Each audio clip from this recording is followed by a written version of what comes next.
Meu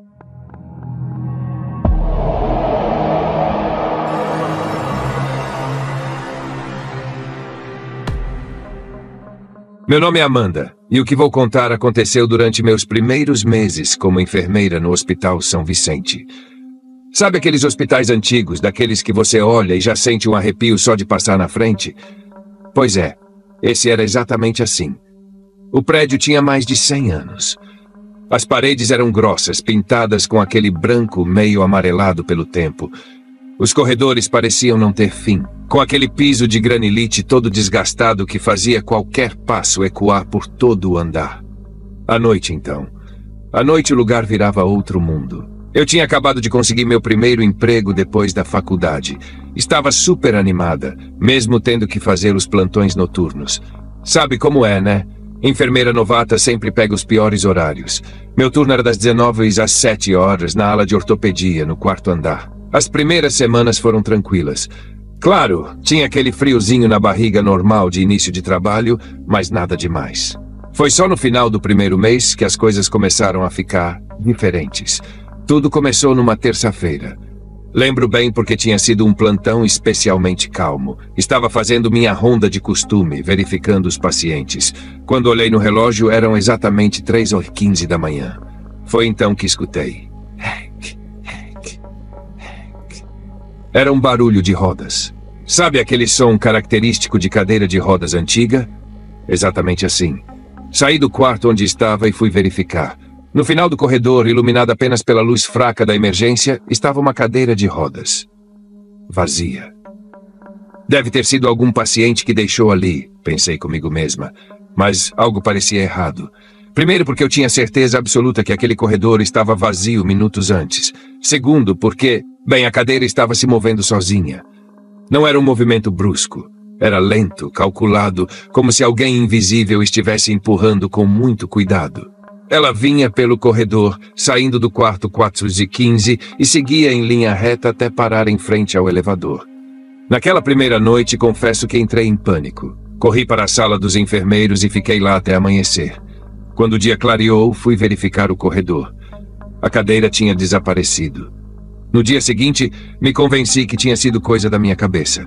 Cansaço, talvez. Mas às 3h15 em ponto, lá estava ela de novo. A mesma cadeira, o mesmo percurso. Depois de uma semana vendo a mesma cena, criei coragem e contei para Dona Margarida.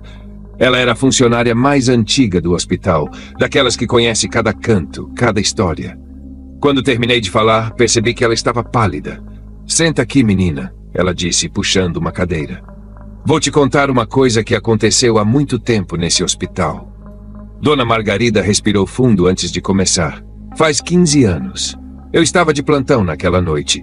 Tínhamos uma paciente, Dona Conceição, uma senhora de uns 60 anos. Ela tinha sofrido um acidente grave e precisava de uma cirurgia urgente na coluna. A cirurgia estava marcada para as 7 horas da manhã. Ela fez uma pausa, seus olhos marejados com a lembrança. Dona Conceição estava no quarto 415. Ela sentia dores terríveis, mas era uma senhora muito educada, nunca reclamava. Naquela noite, por volta das 3 horas, ela me chamou. Disse que precisava ir ao banheiro. Eu a ajudei a sentar na cadeira de rodas. A voz de Dona Margarida falhou um pouco. Quando voltamos do banheiro, ela começou a passar mal. Muito mal. Chamamos a equipe de emergência, mas ela não resistiu. Faleceu ali mesmo, sentada na cadeira de rodas, às 3h15 da manhã, esperando pelo elevador que a levaria para a cirurgia que poderia ter salvado sua vida. Senti um arrepio percorrer minha espinha. Mas Dona Margarida não tinha terminado. O mais triste é que depois descobrimos que se a cirurgia tivesse sido feita antes, ela teria sobrevivido. Desde então dizem que ela continua aqui, esperando. Naquela mesma noite, convenci o supervisor a verificar as câmeras de segurança. Quando chegou 3h15, não acreditamos no que vimos. Na gravação dava para ver claramente uma figura translúcida, usando uma camisola hospitalar antiga, empurrando lentamente a cadeira de rodas. O rosto, aquele rosto eu nunca vou esquecer. Era de pura agonia. As coisas ficaram ainda mais intensas nas semanas seguintes. Outros enfermeiros começaram a relatar coisas estranhas. Maria, da pediatria, disse que sentiu uma mão gelada no ombro enquanto fazia a ronda. João, do turno da manhã, Jurou que ouviu gemidos de dor perto do elevador.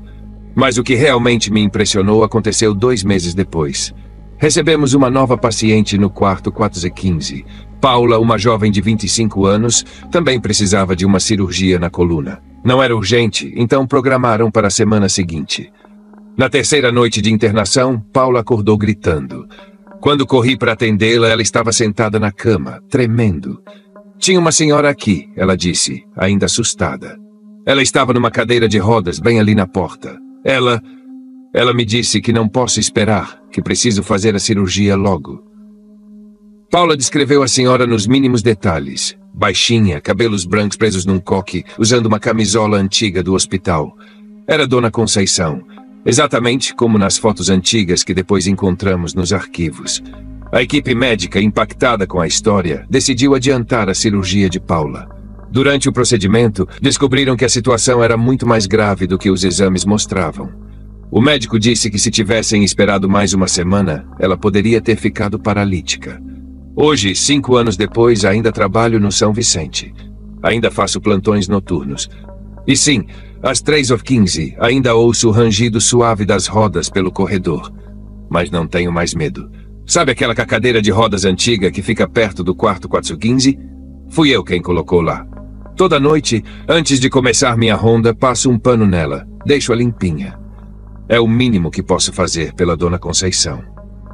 Quando os novos enfermeiros me perguntam sobre os barulhos estranhos da madrugada, eu só sorrio e digo que algumas pessoas continuam cuidando dos pacientes mesmo depois de partir.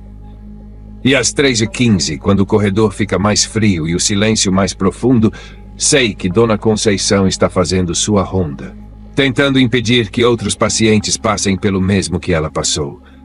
Às vezes, nas noites mais silenciosas, quando estou sozinha na sala dos enfermeiros, ouço um sussurro distante. Não deixe para amanhã o que pode salvar uma vida hoje. E sabe de uma coisa, ela está certa.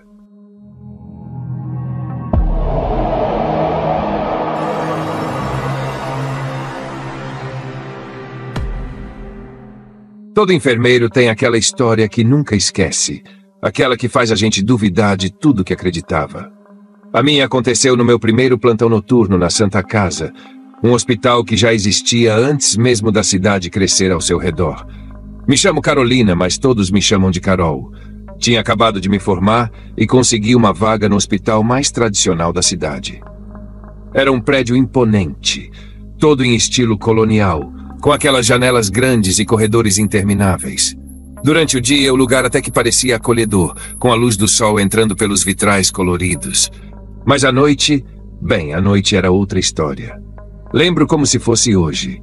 Era uma quarta-feira de março, céu nublado, uma daquelas noites em que parece que vai chover, mas a chuva nunca vem. Meu primeiro plantão noturno. Estava nervosa, claro, mas também determinada a provar meu valor. Sandra, a enfermeira-chefe do turno da noite, estava me mostrando a rotina. Ela trabalhava ali há 25 anos e conhecia cada canto daquele hospital.